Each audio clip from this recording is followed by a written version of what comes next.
Hello students, good morning everyone. Today is topic non-polar molecular solids. तो बच्चों आज के वीडियो में हम देखेंगे अध्रुवीय आणविक ठोस के बारे में।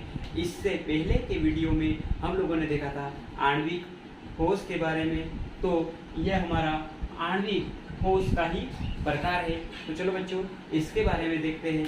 तो बच्चों वीडियो शुरू करने से पहले आप लोगों से एक गुजारिश है, अगर वीडियो पसंद आई तो लाइक कीजिए, शेयर कीजिए, कमेंट कीजिए और इसी प्रकार के वीडियो देखते रहने के लिए अपने यूट्यूब चैनल को सब्सक्राइब कीजिए।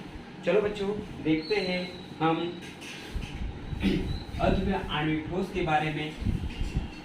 तो वे आणविक ठोस जिनमें अवयवी कणों के रूप में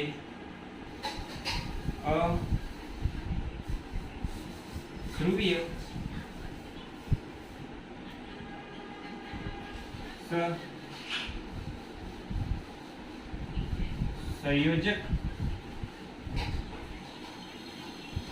ससंयोजक बंध द्वारा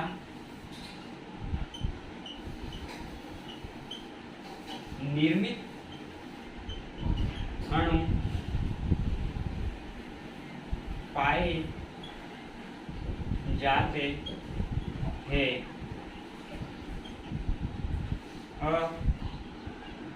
अध्रुवीय आणविक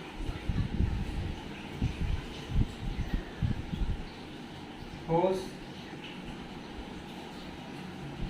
कहलाते हैं। जैसे बच्चों हम देखते हैं उदाहरण के तौर पे, जैसे इनके उदाहरण देखते हैं कि यहाँ पर हम देखते हैं H2 solid, I2 solid, chlorine solid. इसी प्रकार से आप लोगों के CO2 solid, CCl4, H2O, ETC, ये हमारे अध्रुवीय आणविक ठोस के एग्जाम्पल के बारे में हमने देखा। तो बच्चों हम यहाँ पर देखते हैं कि ये जो होते हैं इसमें, और हम अब जैसे हमारे पास ये आपका H2 है, इससे पहले हम यहाँ पर देखेंगे कि अवयवी कण के रूप में अध्रुवीय सहसंयोजक बंध द्वारा निर्मित अणु, सहसंयोजक बंध द्वारा निर्मित। तो सहसंयोजक बंध किस प्रकार से बनता है इसके बारे में हम देखते हैं। तो बच्चों जैसे कि आप लोग 11th क्लास में पढ़ चुके हैं कि सहसंयोजक बंध क्या होता है, तो उसी के आधार पर हम यहाँ पर देखते हैं कि जैसे हम यहाँ की जो ये आपका हाइड्रोजन है, तो यहाँ पर हाइड्रोजन 2 है, तो यहाँ पर हाइड्रोजन 2 है, तो इसको देखते हैं। तो बच्चों आप लोगों को पता है कि हाइड्रोजन के बाह्यतम कक्ष में कितने इलेक्ट्रॉन होते हैं, यानी जो वैलेंस शेल होता है उसमें कितने इलेक्ट्रॉन होते हैं, तो उसके इलेक्ट्रॉन होते हैं 1 और इसमें भी 1। तो बच्चों ये इनके माध्यम से एक जो अब किसी भी बॉन्ड को बनने के लिए, यानी एक बॉन्ड बनाने के लिए 2 इलेक्ट्रॉन की आवश्यकता होती है बच्चों। तो यहाँ पर ये दोनों इलेक्ट्रॉन अपने अपने एक एक इलेक्ट्रॉन शेयर करेंगे, तो यहाँ पर एक बॉन्ड बन जाता है। तो ये बॉन्ड जो बना वो आप लोगों का कहलाएगा, इस बॉन्ड का नाम है अध्रुवीय सहसंयोजक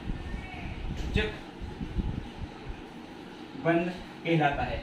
अब अध्रुवीय सहसंयोजक बंध क्यों कहलाता है, क्योंकि यहाँ पर हम देखते हैं कि इसमें जैसे कोई एक इलेक्ट्रोनेगेटिविटी वाला एटम जो होता है वो अपने जो साथी का इलेक्ट्रॉन होता है उसको अपनी और अट्रैक्शन करने की क्षमता रखता है। लेकिन यहाँ पर जो हमारा अणु है, एग्जाम्पल में लिया हमने H2, तो H2 में दोनों परमाणु समान है, दोनों परमाणु समान से मिलकर एक अणु बना हुआ है, जिस कारण से इसका इलेक्ट्रॉन भी ये पूरा अपनी ओर अट्रैक्ट नहीं कर पाएगा और ये भी इसका इलेक्ट्रॉन अपनी ओर अट्रैक्शन नहीं कर पाएगा। दोनों इलेक्ट्रॉन अपने अपने जगह ही रहेंगे, जिसके कारण इसमें किसी भी प्रकार का कोई थ्रो उत्पन्न नहीं होता है। थ्रो उत्पन्न होने का मतलब क्या होता है कि जैसे हम यहाँ पर देखते हैं कि जैसे एग्जाम्पल के तौर पर देते हैं कि A और B लेते हैं हम, तो यहाँ पर क्या होता है कि अगर ये अलग अलग प्रकार के एटम हैं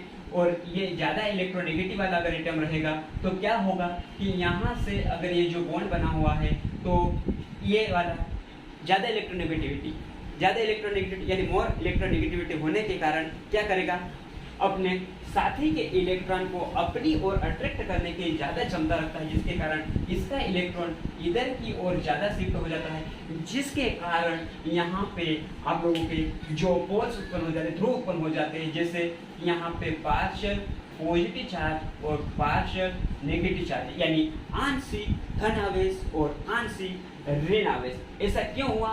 क्योंकि ये इसके इलेक्ट्रॉन को अपनी ओर आकर्षित करता है, जिस कारण पर यह भी पूरी तरह से आकर्षित नहीं कर पाता है। इसीलिए इसी के ऊपर पॉजिटिव यानी आंशिक धनावेश लगता है और इसके ऊपर आंशिक ऋणावेश लगता है। लेकिन यहाँ पर इस वाला बॉन्ड जो बनता है अध्रुवीय सहसंयोजक बंध कहलाता है। यहाँ पे आंशिक धनावेश और आंशिक ऋणावेश नहीं आएंगे, इसीलिए ये अध्रुवीय आणविक ठोस कहलाते हैं।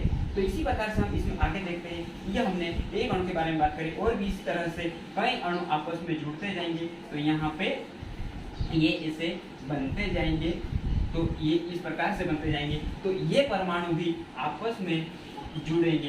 तो ये वाले परमाणु जो है वो आप लोगों के है।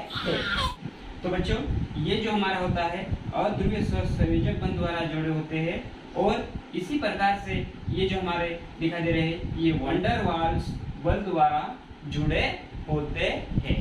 अध्रुवीय आणविक ठोस के अभिलक्षण के बारे में हम इसके नॉन पोलर मॉलिक्यूलर सॉलिड्स के गुण देखते हैं। तो पहला गुण होता है बच्चों कि ये ठोस मुलायम होते हैं, यानी जो हमारे अध्रुवीय आणविक ठोस होते हैं वो ठोस होते हैं और मुलायम होते हैं, जिसके कारण अब यहाँ पर हम अगला पॉइंट जो देखते हैं ये विद्युत के कुचालक होते हैं। विद्युत के कुचालक होते हैं क्यों? क्योंकि इसमें फ्री इलेक्ट्रॉन्स नहीं पाए जाते हैं, जिसके कारण ये विद्युत के कुचालक होते हैं। अब अगला पॉइंट देखते हैं, इनका गलनांक निम्न होता है। ये कमरे के ताप एवं दाब पर द्रव अथवा गैस अवस्था में पाए जाते हैं।